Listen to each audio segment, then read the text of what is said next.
Okay, well, thank you everyone. It's great to be here. So we've got a session to talk about payments as a service. And I want, first of all, just to do a few introductions and then get into the meat of the conversation with this great panel we have today. So I'm Kate Frankish, I'm Chief Business Development Officer for Pay.uk. Pay.uk, if you don't know who we are, we run faster payments, BACS, check imaging, and 45 other smaller payments type products for the UK. And we make sure that over £20 billion worth of payments are made every day without any problems in the UK, letting businesses and people be paid and pay bills. So you might kind of think, why is Kate Frankish and Pay.uk interested in payments as a service? And I suppose the main thing is we're an infrastructure and we're interested in more businesses and people being able to use our services. Because it's better for the UK economy, the more volume we get, the smaller our costs can be to everybody who uses the service.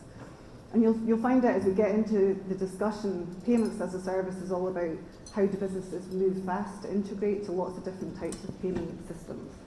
So that's me, and let me introduce, or let David introduce himself next, although you've done a bit already. Yeah, a little bit.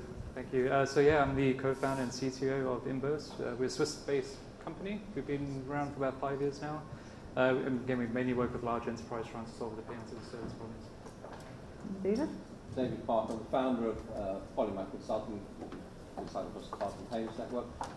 Essentially, for this topic of conversation, though, I also advise quite a few card and payment processors. I'm an advisor to NimCard, running the MENA's leading BAS provider. I've just stepped off the board of 3S Money that provides, I suppose, a digital merchant bank for the mid-market sector across Europe as well. Great. Conrad. Hi everyone, I'm Chief Products Officer at Alaka Bank. Alaka Bank is a new bank focused on the medium-sized business segment in the UK and hopefully in the future elsewhere.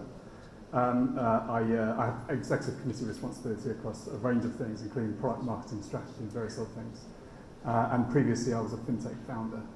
I founded a business called Funding Options, which is still happily up and running just across the road in London. And from my perspective, we recently started and then finished the journey of launching a brand new current account. So we've been through the journey all the way from a blank sheet of paper to a live current account. There you go. I'll buy you a coffee later if you want one, as long as you're trying to sell me something. So we've been through that journey of how you navigate the space of payments as a service, which is a very complex space. Great, and then Zach. You can try to sell Conrad something, if that's okay.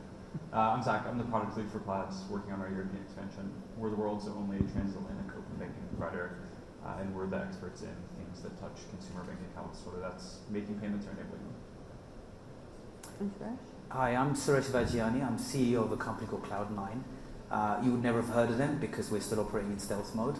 However, my kind of background is kind of working with a number of fintechs that have rapidly grown from 2 people to a 20 billion valuation. So kind of been involved in the payment space 15 years, but have seen a lot of success stories and equally, or maybe double the amount of failed companies based on mistakes that they've made.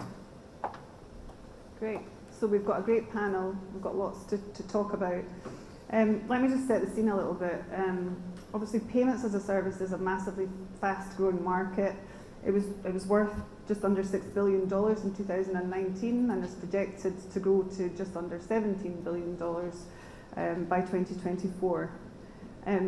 One of the things I want us to avoid is getting into the real techie side of things, because that's not what we're here to talk about.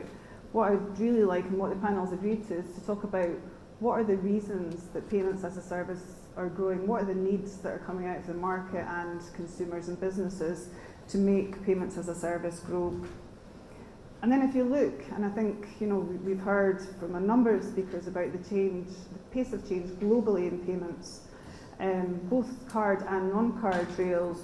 There's so many new services like Prompt Pay in Thailand, like Pix in Brazil, and UPI is a brilliant use case in India, where Google Pay is a payment initiation service in India, but they don't use the card rails, they use the actual their version of faster payments to make 75% of retail payments in India. But all of these services require PSPs to pivot and change quickly, and that's why payments as a service is really a topic that we're all starting to look at and need. But one thing I want us to also weave into the discussion today is, alongside the need to innovate, we also must look as an industry at unintended consequences. So I touched on PIX, the Brazilian faster payments capability. And back in 2019, when it was launched, there was a massive uptick in a new fraud vector. And that was called lightning kidnappings. It sounds really bizarre. But basically, fraudsters would kidnap somebody and force them to make a faster payment to them there and then move the account and get off with the money. So that's something we'll touch on a lot. There's brilliance in innovation and moving at pace, but we also have to consider the unintended consequences and what that means. So with that, let's get into the questions and the discussion. So my first question might be easy, might not be. It's, what is payments as a service? What does it mean to you, and what problems does it solve? So I'll start with Suresh. Yes, my view of payments as a service is I actually feel that a lot of the innovation we see in payments is almost new words that are replacing old things. You get, embedded payments, payments as a service, invisible banking. I just think that there's often innovation in almost the naming rather than the service. And all it really is basically the ability to have payments enabled within your service. And I would argue that probably one of the best examples that we all have used in this room when it comes to the invisible experience is probably just having your car key in your pocket, and you jump to your car, you open the door is ready, it's open for you. Everything kind of, you don't have to physically have an action to do something. When you look at something like Uber, you don't physically say, I need to make the payment. It's just that it all just happens seamlessly. And we've seen this in certain sectors, and there are other sectors that haven't really seen the benefits of this service yet. And sometimes you have to educate and say, what's the value? And I think what we find with a lot of organizations is they kind of, they experience a problem within their own customer base, within their own service, and they don't even know these other options are available. And things such as, a simplistic example is something like utilities. Well, if you're a utility company and you're providing this service, what's stopping you from giving them a banking service with it? And these are kind of, and then when you sit there and say, educate them on the value of that, it kind of blows people's minds. But often there's an educational piece where they don't understand the value of it, whereas the reality is that it's kind of a seamless experience in a way that it hasn't been done before. Thanks for that. Zach, do you want to give us your opinion?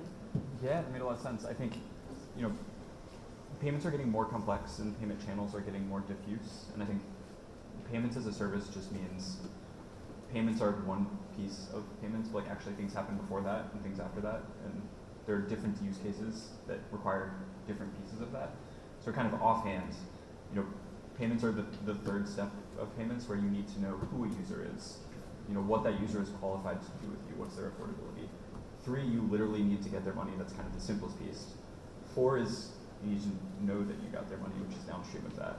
And then 5 just kind of completes the loop. It's not like sequential. It's, when they want their money back, can you give it to them, and can you give it to them quickly? Different PSPs and different vendors exist to service one of those questions. I think payments as a service is about the proliferation of many payments companies into multiple parts of those questions. Great, thank you. And Conrad, obviously you've been through the experience of using this type of service. Yeah, I would say firstly it's definitely not an easy question, an easy answer. What is payments as a service? I don't think there is a universal answer. Why is that? Well, breaking it down really, firstly, horizontally you've got the very wide range of different types of payments and indeed payment distribution mechanisms, as Zach just mentioned. Then also you've got the various steps in the value chain of making a payment. So notably in card payments, there's many, many steps and many, many participants. And actually when you get into procurement mode, as we went into 6 months or so ago, you begin to notice that even the categories within payment services, within the payments as a service, there's actually quite a lot of overlap. So it's quite hard to actually categorize. So real example, fraud monitoring on a card payment transaction. Your card network is probably going to try and study that. Your card processing provider is probably going to try and study that, and then there's standalone providers. So to actually give defined categories for the different participants is actually quite hard to do. So when you go into that kind of procurement mode, you then begin to face a number of trade-offs. So for example, if you go with the kind of like all-you-can-eat, so the provider that claims to have all the steps of the chain, the chances are that you're going to get some fairly B-grade products along the way. But at the same time, you can have high confidence that they play well together, or you would hope so anyway. So in practice, payments as a service is a fashionable term, just as bank as a service, but it means many things to many people. And actually, as always, the devil's in the detail of defining the different characteristics and participants. Okay, great. And also, what you need as a business is always different, isn't it, depending on. Absolutely.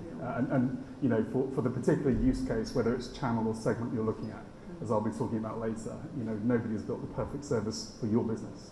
And actually, the real question is which bits you build yourself, and which bits you hack together, third-party providers, and why. That's the real question about where you get competitive advantage. Great, thank you. David? I'm going to pick up a couple of points both of you said, actually, because I thought it was very interesting you mentioned about fraud systems, and I couldn't agree more.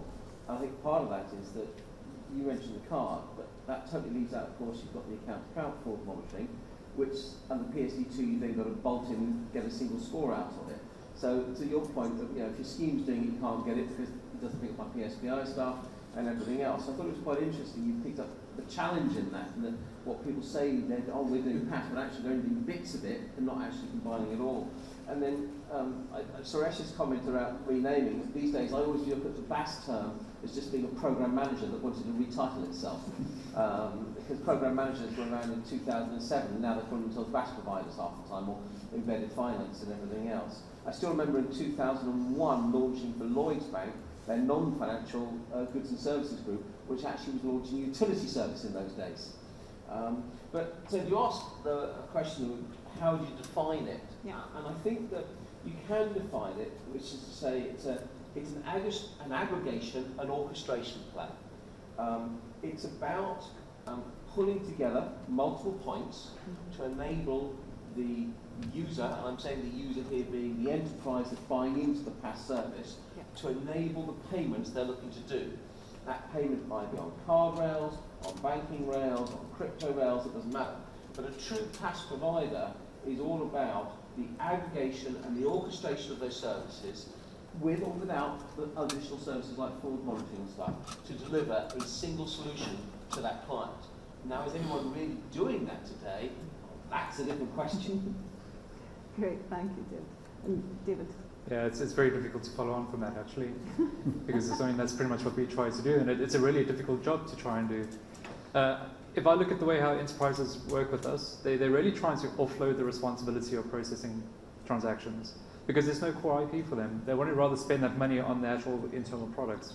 If you look at insurance, they want to start using AI and machine learning to predict behavior, and that's a lot of money for them. Yeah. The operational costs for them just to have a payments team, one of our American insurers spend $50 million per year just powering that one team to be able to do it. And it's also the reconciliation side.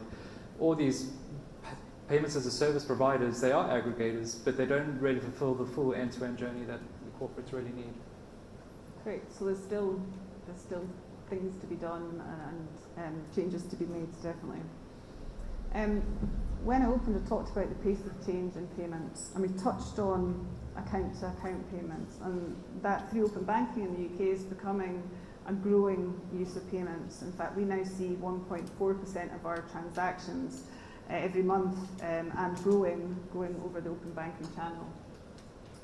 So what I would like to ask the panel is to really see that type of payment grow more than it is today versus cards. What really needs to be in place to drive that adoption? And I think if I come to Zach first, because obviously Plaid is a big open banking player. Yeah, I think, to push back a little at first, like the first competitor for account-to-account payments is just manual account-to-account payments, right? Yeah. Like typing in an account sort code for the recipient, typing in a reference. Yeah. People are not good at that. They mess up very frequently. That is a large portion of the Pay.UK volume as well today. So that kind of is the first step where, regulatory-based change takes a long time to precipitate, and once it does, you kind of assume that it was already there because that's the 5 to 10 year horizon. But it starts off with kind of a narrow use case first, and that's the direct competition with account funding, right? If I want to put £50 in my account somewhere, I would rather do that via account-to-account open banking than anything else. I think the really interesting point is building a sustainable long-term business, as everyone in this room probably knows card networks have been for a long time. Yeah. Takes kind of levering that up pretty consistently and answering questions that are not directly answered by the movement of money. Things like chargebacks and fraud protection and edge cases. Again, payments are an edge case business in that it doesn't matter if it works 99% of the time, because the 1% of the time that it doesn't is a huge, huge problem for merchants and fintechs alike. And I think that a trend that we've certainly seen with that, as has Broom, is that the digitization of finance that has been accelerated by COVID has made the happy path much, much, much better, and the unhappy path much, much, much worse. At a retailer 25 years ago, where I was probably making most of my transactions, if something didn't go through, I would just talk to the person in front of me, and that would ameliorate it or give me a path to doing so. That is not true for online experiences. They are, certainly better on the high end, but on the edge cases, the protection isn't there. So I think building out that ecosystem of just consumer adoption, consumer support, and then all of the tools that unlock payments but are not payments themselves is really, really crucial over the next 5 years. And the kind of direct and superior competition with manual payments gives account-to-account a chance to do that. You said, how do we grow it? Yeah. I've got the first question is, should we grow it? Because is it today morally or ethically right for retailers and merchants to be promoting a payment mechanism where there is less protection than their customer gets on a card base? And you could argue that's either morally or ethically right. Now you could say, well, if you're paying HMRC, it's less ministry, fine. But we're talking about broad mass rollout here. And if we say, well, that's okay, we're going to put in a dispute management service, we're going to put in protection on this, we're going to do this, and we're just going to increase the cost of it, you're now back to saying back to another scheme cost. So actually, the whole point the retailer wants is he can get it a lot cheaper. Now he can't get it a lot cheaper, so in which case he'll be pissed off anyway. So he's pissed off the fact he's got to pay card fees today, and if you increase the cost of his alternative solution, because it's now morally and ethically protected for the consumer, he won't be happy with that. So the question I've got is it morally ethically to be driving it in the current status where we don't have the regulatory protection in place? Just a question. It's a really good point, and it's something that the industry is grappling with and the regulators are grappling with, because I don't know if you've seen the PSR have quite a strong strategy about really pushing forward with account-to-account payments in a retail environment in the UK, but they also understand, and we're working with them on what needs to be in place from a protection perspective without absolutely killing the benefit of a cheaper potentially payment method. So it's not simple, it's really, really hard. And looking across the globe, there are models that do work, but we're not there yet, David, and what you say is well made.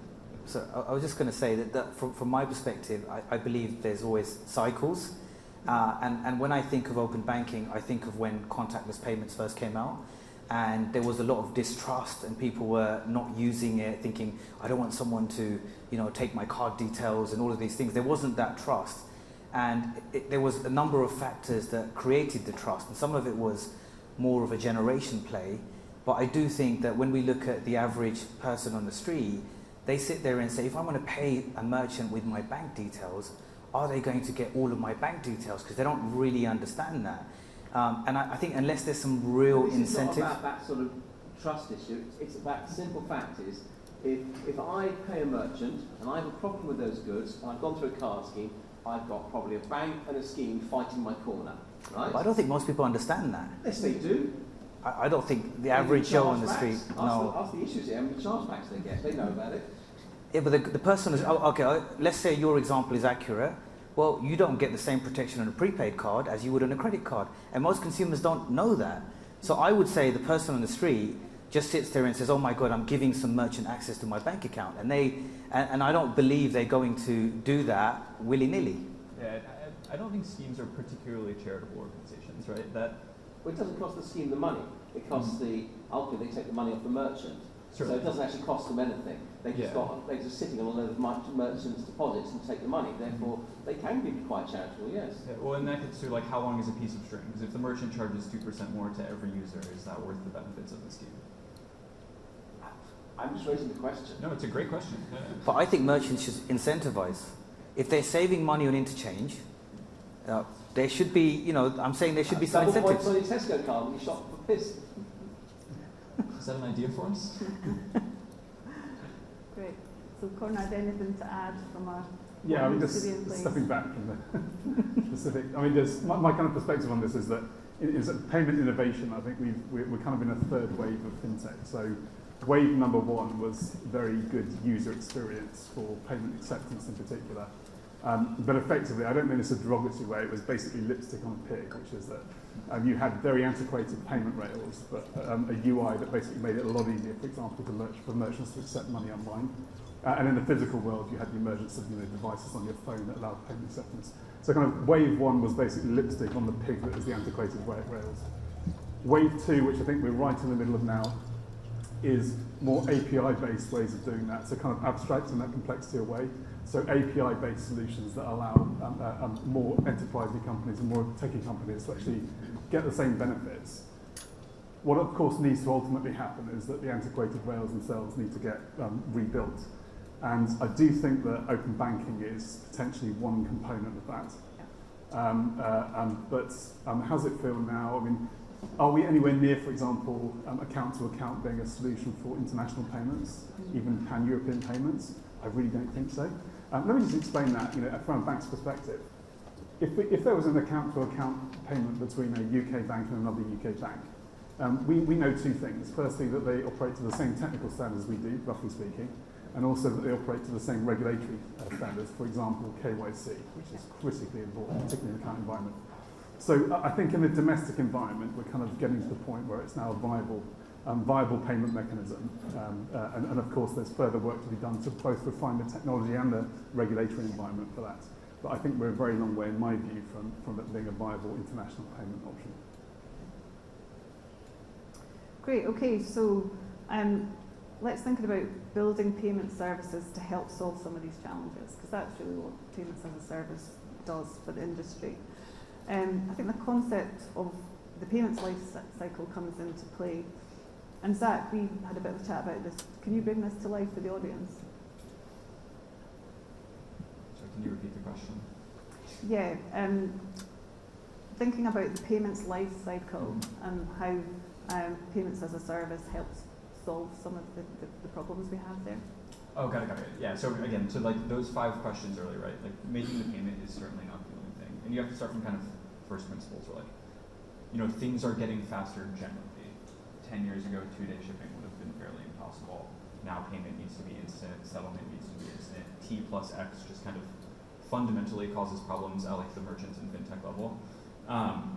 And taking macro conditions as well, like with COVID and cross-border movement, to Conrad's point on international payments, borders generally matter less now. Like if you are a merchant, it is likely that your customers are in more places today than they were 10 years ago, right? So those elements of like onboarding users, understanding their affordability, what they can pay, what they're qualified to do in your market, feed into the payments experience more than they did in the past, right? Which is why, kind of to make a concrete example of Plaid, who use ourselves as kind of the front door to finance. We acquired a KYC provider that is North America based in January this year, and just rolled out their identity verification service in the market because, as we see our responsibility as letting users onboard to our customers and make payments and do that as cheaply and efficiently and as morally and ethically responsible as possible. There are a number of steps kind of presupposing payments that we think we can help with a bit there. Okay, great. David, anything to answer to that? Yeah, quite a bit actually. So I mean, from the payments with the credit cards and the refunds, we see from the insurance level, chargebacks are a massive issue for them.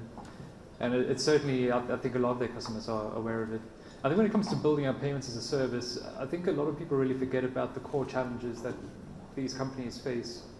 In the sense that one of the use cases was a subsidiary of one of the insurance companies where the account information is aggregated to the corporate. they decided to do instant payments away from direct credit.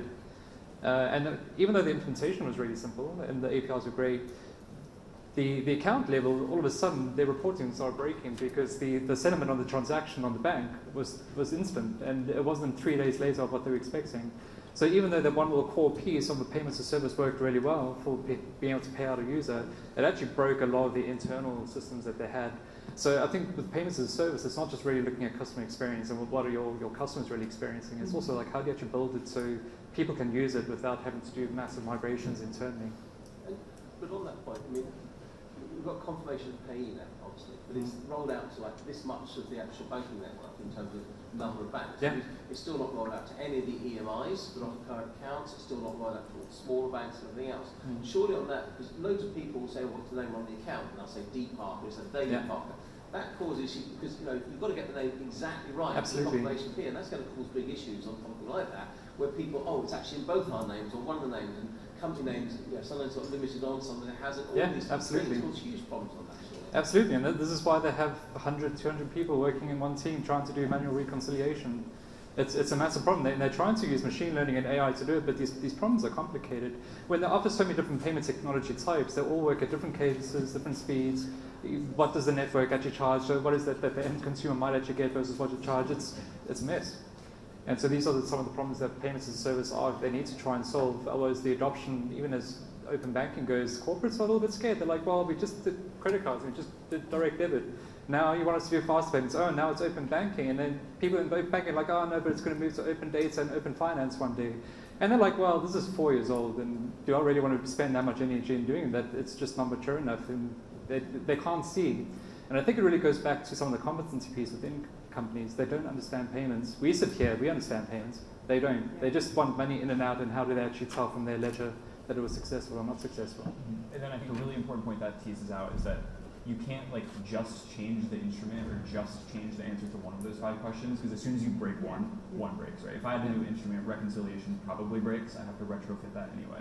And so what we're seeing is the greater the adoption of new instruments, the greater the number of inflection points to change one of the 4 kind of subservient questions, in that one, you need to change all of them anyway to fit the new answer to one of them. And then 2, there are not a lot of opportunities to do that in the life cycle of an enterprise, because payments are not their core competency. It is safe to assume that the payment stack at an enterprise or small business or startup right now basically works. Because if it doesn't, they don't have a business. Yeah. And so then the crypto side, really just forget it. That's going to be a long way away, because there's no need for it then. And the hassle. Because, as you said, it's another payment mechanism. Why bother with it? We'll just leave that for 10 years, 20 years down the road. I'm not sure I follow. Well, you're saying each new payment mechanism causes things to break. Yes. So why would they ever launch a crypto or anything like that? They might sort of stick to at least what they know in the end.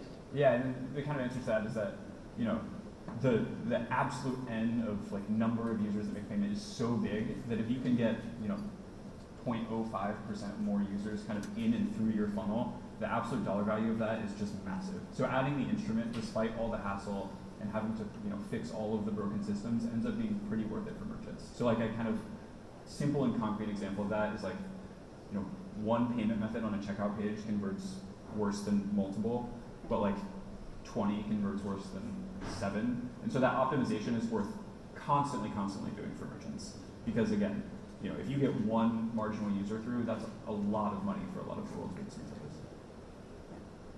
And on your confirmation of pay piece, 96% of current accounts are covered in the UK, but it needs to go, David. The smaller banks are not yet covered in and the EMIs? Yeah. And that is coming. Don't give me targets. Okay, yeah, I'm going to deflect it. Anyway, looking at about end users of payment services, it would be really good to understand the needs of the SME market. And Conrad, with your experience of your new organisation, it's really good to hear from you. Yeah, I mean, so as I mentioned earlier, we have now launched a business current account from scratch, which has been a really interesting experience. And I can talk a bit about kind of how we went through that kind of procurement decision around payment service. But what is different about the SME market? Well, firstly, payments in is as important as payments out. What do I mean by that? As a consumer, I get, unfortunately, very few payments into my current account. I've no idea how my salary is paid. I've never thought about that. It just appears, right? If you're a business, of course, there are probably as many payments coming in as there are payments going out. And indeed, you very much hope the value of payments coming in are more than going out. So payments in is very important from a business perspective, and something you obviously need to think hard about. Moving on from that, as you move into the M in SME, so the medium-sized business segments, things begin to get really complicated. So the micro-business segment, so what would in the UK be 5 million or so micro-businesses, they're not actually that different from consumers in terms of their needs. You may need to hack on a few features on your consumer bank account, like payment authorization, but fundamentally it's the same thing. And actually, you do wonder why micro-businesses are charged fees for an account that's basically a consumer banking account by any other name. And it's not surprising that many businesses choose to run their businesses on the consumer bank account, right? Because it's the same features for free. But as you move into the medium-sized business segment, things actually get quite complicated. Why is that? Well, when you look at the counterparty, in other words, the business itself, stuff like KYC gets really hard. You've got subsidiaries, opcos, propcos, UBOs, that kind of thing. And you know what? As far as we can tell, nobody in this room, as suppliers, has done that very well yet. And actually, that's one of the reasons why that underpins the thesis of Alaka, is that nobody has solved the medium-sized business segment well, because it's a very interesting problem. It's one of what I would call complexity at scale. It's not like corporates, when you've got a few thousand clients who are so valuable, you don't care if you have to throw tons of people at the problem. And it's not like consumer, where they're very homogenous and you can kind of deal with a very simple service. How do you deal with that complexity at scale? Solving that problem is really where we see our defensibility long term. So I think that's a very interesting characteristic of the SME segment as well. And let me just unpick that a bit in terms, because I can talk a bit from a procurement perspective. Because in all the procurement exercises and vendor exercises I've been involved in Alaka Bank, I would say this was the most involved and actually probably the most productive discussions we had, as we began to try and understand and think through how you actually take the best of third-party solutions and the best of your own and actually come up with an optimal solution, not just for speed of execution, but also for long-term strategic advantage. And let me just unpick how we answer that question. So when you get under the skin of it, there are certain elements of payment activity which are heavily commoditized. In other words, somebody in this room, in fact multiple suppliers in this room, have already done it pretty well, and you might as well just buy that off pat. Examples: card processing providers, ledger providers, banking ledger providers, and then of course you've got the multitudinous and eKYC, etc. providers. It makes no sense to build that stuff yourself. You just go and find the best provider and negotiate accordingly. So where do you look for competitive advantage? I think we concluded that there was 3 areas that we wanted to build ourselves, and above all else, control ourselves. So the first one I would call the kind of orchestration and customer experience layer. So although of course we have potential front-end capabilities from our suppliers, we choose to work on top of their APIs because we want to control the front end and the orchestration. Why is that? Because we want to rapidly test, rapidly iterate, and we want the IP that comes out of that to be us. I don't want to have to raise a statement of work every time I change my website. So element number 1 is for the user experience layer. Element number 2 is areas that we thought nobody had done well enough. In other words, we looked for a supplier and nobody came up well. And I would say in our world, that turned out to be counterparty element, the opcos, propcos, subsidiaries, UBOs. No one had done that well enough. We've built that ourselves. And then the third one that's the most important is the data. So if you take the lazy approach of stringing together payment service providers, then basically before you know it, you're locked in. Yeah? They control your data, and God help you try and get your data out. So controlling the data universe and making sure that we own the operational brain, the data operational brain that link things together, that was probably the most important objective that we concluded that we needed to control ourselves.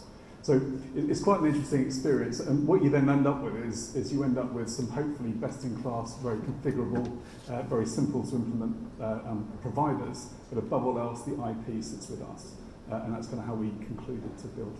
It's interesting, there's 3 Smiling on the board of targets the mid-market as well. In 4 years, it's now profitable fintech. You don't get them paid out dividends and stuff like that. But to me, they've done exactly the same as you, but they've actually added another bit on, which is they look at it as being high-risk markets, low-risk sectors where they move money. So they've actually picked up the compliance sector. compliance piece. And so their average onboarding period is 10 to 15 days. Mandate. So it's a long compliance process because they're targeting the complexity of those businesses that can't go and sign up with that simple EMI that has a little online application that goes through XYZ and gets a tick in the box. It doesn't get the tick in the boxes. It's about seeing the contracts, the invoices, understanding the business as a digital merchant bank, and therefore it's that complexity piece that actually gives you the IP because you're delivering something that mid-market needs, and they can't go and just swap overnight to another provider because it is a 2, 3 week, 4 week process because their businesses are complex. They're not simple little Joe doing the plumbing down the road where they can just go for the cheapest card acceptance solution. They've got real needs. That is exactly it. Like, I think we are seeing the end of the era of universal banks because you can't be brilliant at consumer and corporate and private banking and affluent banking and SME banking because in the end, every single investment decision, every year everybody starts with their list, every division has its asks, yeah? And in the end, almost certainly the same thing happens every year, which is the big revenue pools, the big profit pools are the only ones that get their investments. So over time, you get this degradation of service for the underserved bits. And ours, fortunately, well, I wouldn't be there if I didn't believe this was true, so it's not fortunate. Our segment is very big indeed, so it's about a quarter of the economy, but the big banks really struggle with it and actually kind of walking off the pitch as we speak. For exactly the reason you talked about, which is basically for them, they just see complexity, they see human beings, they see offshoring. That's why position does the exactly. Digital merchant bank. Yeah. It's still the old-fashioned merchant bank, but done in the modern digital way. No chatbots, real people, all that type of stuff. You should write our website too. It'd be interesting to understand, Conrad, from start to finish, how long did it take using a combination of your own build and payments as a service type providers to stand up a business current account? So from literally a blank sheet of paper or blank sheet of Confluence, strictly speaking, to firstly somebody making a live payment, a staff member making live payments. We're talking just under a year, I'd say. To beta customers, maybe a couple of months more than that. But I'd actually say, I mean, time. We obviously that's pretty fast by big bank standards, but actually that's not the thing that matters. You know, the thing that matters. I would happily wager that the entire cost of us standing up a live current account was less than a big bank spends on maintaining their payment providers in a week. Yeah. So it's the cost element. I think many institutions in this room would be stunned how little money we spent to stand that up, and that is a reflection of just how much the market has moved on in terms of payments as a service. And I think there's an interesting dilemma. Another dilemma you get from a procurement perspective is you try and find the sweet spot of how mature the providers are. Because if a provider has been around for about 10 years, the chances are they're actually pretty out of date. Because coding standards, architectural standards are dramatic, API standards, they've come on dramatically in 10 years. And generally speaking, not always, generally speaking, providers cannot reinvent themselves for the new technical paradigms. If they're 6 months old, are they stable? Exactly, that is exactly it. You have things like financial due diligence. And there seems to be a sweet spot because we seem to consistently come in a particular part of the sweet spot between 1 year versus 10 year. But effectively, What is it? I'm not going to tell you one. IP. Right, okay, let's talk about research because in anything that we're developing, like your bank account for businesses, research is key in understanding what consumers and businesses need in the payment space is no different. So Suresh, could you share some of the learnings and examples from the life around the globe that we discussed earlier? Yeah, look, I think, there's even from the UK, when you look at kind of traditionally how banks or large organizations kind of bring products to market, they often do heaps of research, excessive research in some ways. It takes them quite a long time to build the product, to get it out to market. And then what you find is by the time they launch, the market has often moved. And I think one of the things that the fintechs have done really quite well is this kind of get a product fairly quickly to market and actually develop as the product is on the road. So it's kind of like behavior-driven development right from the outset because the market is not, they're literally moving with the market. And we can talk about countries, we often look at Europe and say we're kind of leaders in the space. And it's funny because, sometimes the Americans think that as well. And then you go there and realize that, they've evolved to chip and signature. They haven't quite got to chip and pin yet. But different countries, have limitations and successes based on what they're doing. But one of the things I'll find when it comes to these individual payment methods is they're often bound by jurisdiction. And one of the best examples I can say is an example of M-Pesa, launched by Safaricom, kind of the flagship of kind of payments, how it could work and evolve beyond cards. And it's got to a situation now where it still works in that environment they operate in. However, with the growth of e-com, it's just not fit for purpose. So if you bought something with M-Pesa in Kenya and the goods never arrived, or it was a fraudulent transaction, you've lost the money. So that there's no protection there. Now the other thing is that the world is shrinking. People are traveling. If you're in Africa or in Kenya, and M-Pesa is your only payment method, and you go overseas, you can't use that payment method. You know, we talked about kind of, you know, whether it's the Paytm in India or Alipay. I mean, Alipay and WeChat is slightly different because the Chinese have aggressively gone after the acquirers to have that acceptance network, but it's still, you know, they've been very selective. Like in the UK, you can go to Harrods and you can pay by Alipay and WeChat, but you can't use it in the general place. So there is examples of success stories where they've kind of leapfrogged what we're doing here. And historically, we've always been hung up about the card, and we're talking about innovation in open banking, but there's this big emergence of kind of QR code payments. And it's funny because QR code payments have been around for such a long time, and in Europe, it was like this would never take off. But there's actually been lots happening in the space where you could piggyback that on the back of something else. You could connect that to open banking.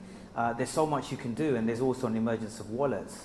So, and just one final point I'll add is that we often use the same ingredients in every country. So you sit there and think, this is what works here, and if we do this in another region, it doesn't, it will work in the same way.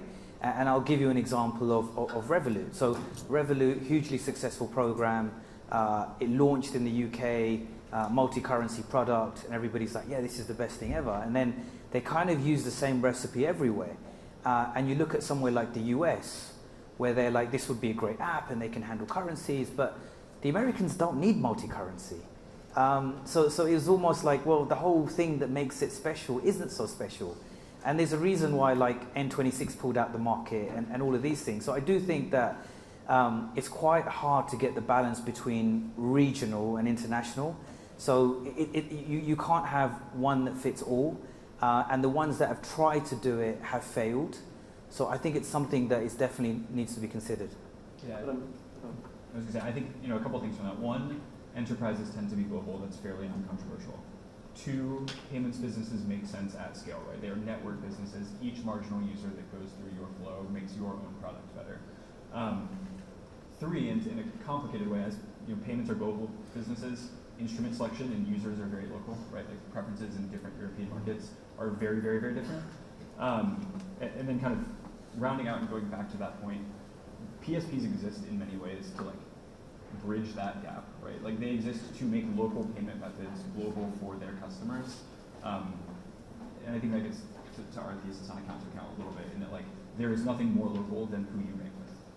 No, that's true. But it's interesting because you can go back to some basics. I mean, like when we launched the card in Iraq, okay, just having a card there was a big thing. When we did stuff in Libya, well, the problem there was they couldn't pay for the paper to pay for the printing of the notes. And therefore, again, cards and electronic means, that was quite important, just being able to sort of enable that type of stuff.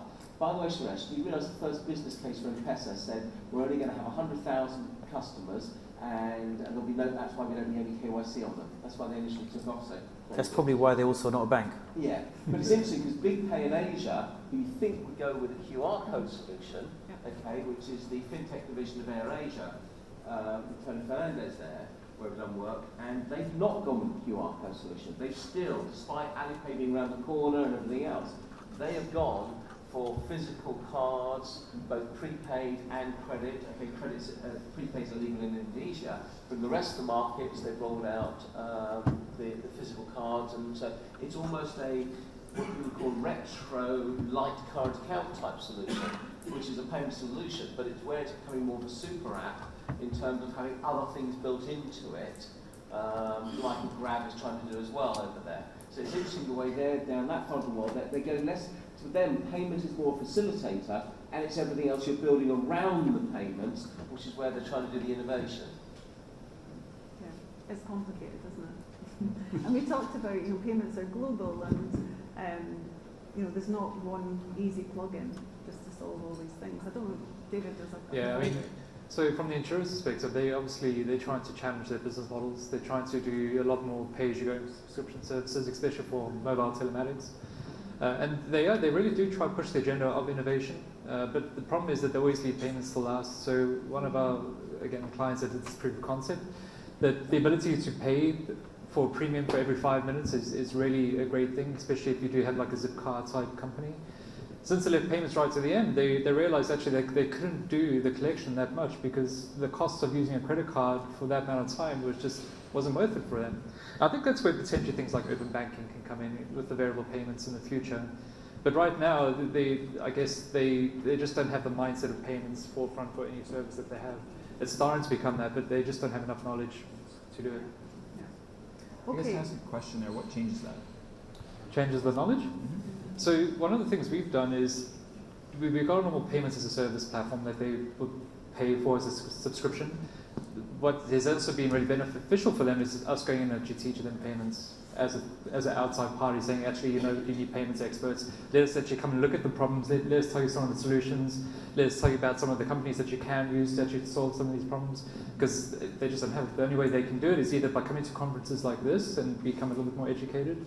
But if it's not part of their core business, they don't tend to get sponsorship internally. They have to go to insurance expos and stuff.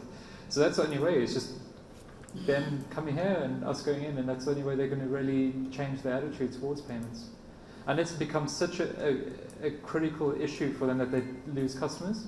So a really good example of that actually was, I think it was one of the insurers here in the UK, and during the crisis of COVID, they had a call center that was collecting credit card details over the phone, so people buy the insurance and take the phone. The problem is that when people were working from home, they couldn't be PCI compliant anymore. So therefore they couldn't take any more credit card details over the phone because they just couldn't do it. And within a month, they changed the attitude just like that, say, actually, let's quickly go and do an integration. Something they had planned for years to do, and they said, it's going to take us 18 months, cost us $3 million. They did it in a month because it was such a critical issue to their company. If they didn't sort it out, then they would have been buried. And nothing's ever important until it is important. Absolutely.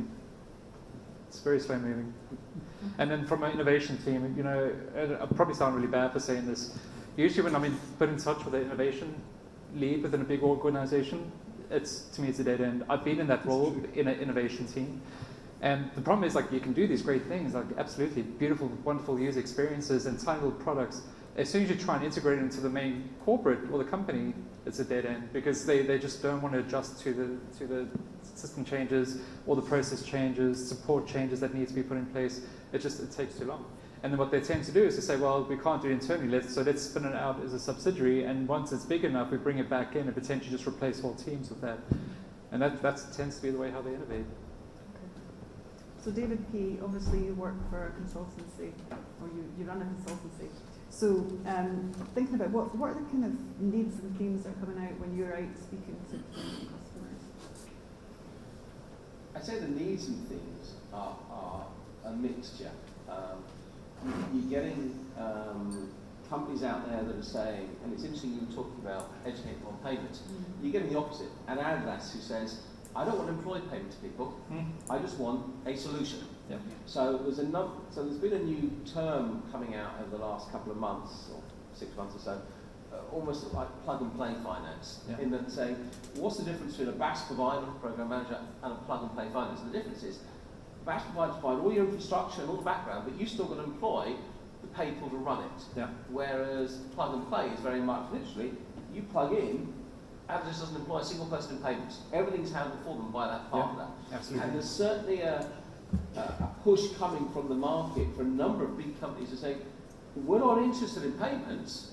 We might need to do payments or want to enable payments for our customers, but we don't necessarily want to have a team of 20 people looking after compliance or whatever. Yeah. You take care of the lot. And I would say certainly there is a big push down that road for a group of companies. On the other hand, we've seen from the suppliers a great push to consolidate the value chain in saying, yes, we'll do everything, But from the buyers saying, like you said, well, it's all crossover here. Actually, I do want to split it up because I want to have that flexibility in the future that I can drop you on that and choose someone else without it being all in one. So we've had a huge push for these guys to smash together the whole value chain. But actually, a lot of the market says, well, it's great when you go live, but actually, longer term, do I want to be handcuffed to one provider for everything? Yeah. So it's that sort of contradiction, basically, we see. Absolutely. They try to push payments directly to the edge of their business. And there are these really big core platforms within insurance, which they use, Guidewire, Ducks Creek, Sapiens. And these are white-labeled insurance services that if the tool is already available there, they'll just use it. They don't even question it. Now, I guess the point in trying to get them to be more flexible is by going directly to these channel partnerships and these core platforms and integrate yourself into them. And then they've got the ability to choose you. And I think that's as much as they want. But very much plug-and-play piece. They don't want to even talk about, like, what is the integration cost going to be. I mean, you're launching, for instance, a dedicated processor, which is not smashing together all the pieces because you obviously feel there's still a demand for it. I think that there are specialist services that people are looking for where they're, to your point, where you're looking at best in breed. And what we feel is that there are limitations with the current providers in the market, especially from a global coverage perspective. What we often find is they would launch in region by region or country by country and say, oh, we can't go into that country because of some specific regulatory requirements regarding technology, things like onshore processing. So it's something that addresses that, a true global solution in a way that it hasn't been done before. And I guess the name probably gives it away that it's end-to-end cloud in a way it hasn't been done before. Yeah, and I guess part of payments as a service is the proliferation of one, complexity. That complexity should never be shown to users, which is why our jobs is slightly more important. And then two, everyone that we work with is some combination of more than one of vendor, customer, competitor, partner. Like it becomes very, very important in interactions with basically everyone that doesn't work at your own company to focus on like the things that you do uniquely well and the things that your partner or customer or competitor does uniquely well, and just kind of bundling those two things together where you can. I think it's finding interesting markets like in a right Libya, I promise you.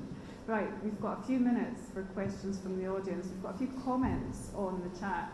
They're not necessarily questions. So I don't know if anybody wants to put their hand up. We've got a roaming mic. Any questions? One down at the front here. While the mic comes, Jonathan Williams has said that are there lessons learned to be learned from Ideal in the Netherlands about account-to-account payments? There definitely are. It's a great model.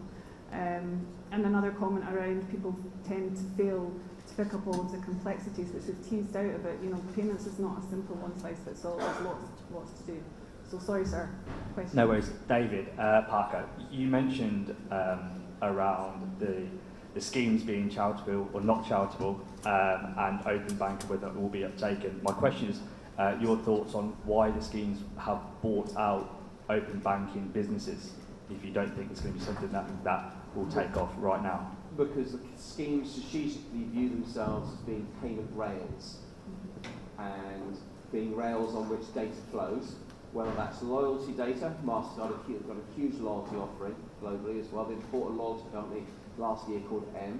So they're looking at it as being an infrastructure rails play is what their business is. Is that as opposed to cannibalising its own volume of leads? Exactly, that's my point. Yeah. So what they're saying is, the petrol car cannibalised the horse trading business, but then again you can argue if you're in the transport business you didn't care whether you were selling a car or a horse. Yeah, I think those companies would tell you themselves, if you ask different people within it, that they want to do different things with open banking providers. It's great for us that that's a topic of discussion. We feel very confidently, somewhat to Conrad's point, that our cost basis to do something new is just significantly lower than the cost basis for one of the schemes. I think that is fairly uncontroversial as well. And that's why they're buying people like it. Exactly. And then would the point here not be as a merchant for open banking, you're getting your funds 24/7, 365, as opposed, and I come from an acquiring background, so I can say this, as opposed to acquiring background where it's Monday to Friday, as and when it's been agreed, whether it's T+1, T+7, right? I think we need to, as an industry, we need to be prepared to take these two in marriage going forward. And it's not a plus card payments or against open banking. I think it's all about we need to take this as one, whether we like it or not. It's the consumer wants to either pay by open banking. Put the protection onto the consumer side, and then the other stuff, what was cheaper, comes to the same price as the previous method. I guess yes. Two small things on that. One, totally correct, right? Like the important thing there, as I mentioned at the beginning with, open banking payments versus manual bank transfers, that's the first use case. Second is what percentage of commerce right now is online? Not that big of a percentage in the grand scheme of things and what will exist in 10 years.